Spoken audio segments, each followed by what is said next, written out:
ನಮಸ್ಕಾರ ಸ್ನೇಹಿತರೆ, ನಾನು ಸ್ವೀಟಿ ಕ್ರಿಯೇಷನಿಂದ ಮಾತಾಡ್ತಾ ಇದ್ದೇನೆ. ಇವತ್ತು ನಿಮಗೆ ಸುವರ್ಣಗಡ್ಡೆಯಿಂದ ಪೆಪ್ಪರ್ ಹೇಗೆ ಮಾಡೋದೆಂದು ಹೇಳಿಕೊಡುತ್ತಿದ್ದೇನೆ. ಮಾಡುವ ವಿಧಾನವನ್ನು ನೋಡುವ. ಮೊದಲಿಗೆ ಸುವರ್ಣಗಡ್ಡೆಯನ್ನು ತೆಗೆದುಕೊಳ್ಳಿ.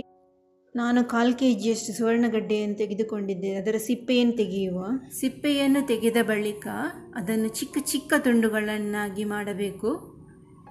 ಚಿಕ್ಕ ಚಿಕ್ಕ ತುಂಡುಗಳು ಮಾಡಿದ ನಂತರ ಅದನ್ನು ಚೆನ್ನಾಗಿ ತೊಳೆದು ಒಂದು 3-4 ಸರಿಯಾಗಿ ತೊಳೆದು ಸಪ್ರೇಟ್ ಇಡುವ.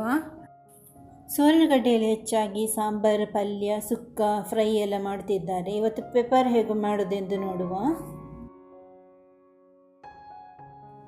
ಒಂದು ಬಾಣಲೆಯನ್ನು ತೆಗೆದುಕೊಂಡು ಅದನ್ನು ಬಿಸಿ ಮಾಡಿ ಅದಕ್ಕೆ ಸ್ವಲ್ಪ ಎಣ್ಣೆಯನ್ನು ಸೇರಿಸಿ, ಎಣ್ಣೆ ಬಿಸಿಯಾದ ನಂತರ ಅದಕ್ಕೆ ಸಾಸಿವೆ ಅರ್ಧ ಚಮಚದಷ್ಟು, ಜೀರಿಗೆ ಮತ್ತು ಜಜ್ಜಿದ ಬೆಳ್ಳುಳ್ಳಿ ಮತ್ತು ಈರುಳ್ಳಿಯನ್ನು ತುಂಡು ಮಾಡಿದ ಈರುಳ್ಳಿಯನ್ನು ಸೇರಿಸಿ ಚೆನ್ನಾಗಿ ಫ್ರೈ ಮಾಡಿ.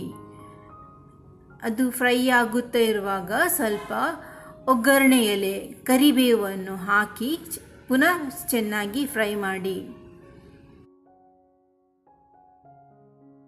ಈರುಳ್ಳಿ ಫ್ರೈ ಆಗುತ್ತಿರುವಾಗ ಅದಕ್ಕೆ 1 ಚಮಚ ಒಳ್ಳೆಮೆಣಸಿನ ಹುಡಿ, ಬ್ಲ್ಯಾಕ್ ಪೆಪ್ಪರ್ ಪೌಡರು ಸೇರಿಸಿ ಚೆನ್ನಾಗಿ ಹುರಿಯಿರಿ.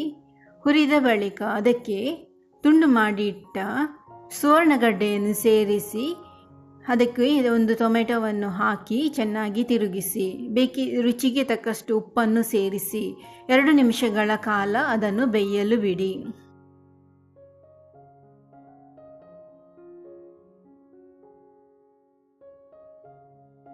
ಎರಡು ನಿಮಿಷದ ಬಳಿಕ ಅದಕ್ಕೆ ಹುಳಿ ನೀರನ್ನು ಸೇರಿಸಿ, ಒಂದು ಅರ್ಧ ಕಪ್ಪಿನಷ್ಟು ಹುಳಿ ನೀರು ಸೇರಿಸಿ ಚೆನ್ನಾಗಿ ತಿರುಗಿಸಿ ಪುನಃ 5 ನಿಮಿಷಗಳ ಕಾಲ ಬೇಯಲು ಬಿಡಿ.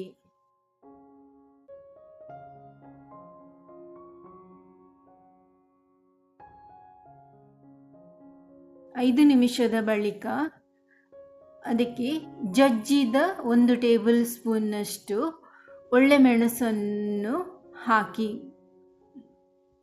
ನಿಮಗೆ ಎಷ್ಟು ಖಾರ ಬೇಕು ಅಷ್ಟು ಹಾಕಿ ಅದನ್ನು ಮಿಕ್ಸ್ ಮಾಡಿ ಅದಕ್ಕೆ ಸ್ವಲ್ಪ ಕೊತ್ತಂಬರಿ ಎಲೆಯನ್ನು ಸೇರಿಸಿದ ಬಳಿಕ ಬಿಸಿಯಾಗಿ ಸರ್ವ್ ಮಾಡಿ.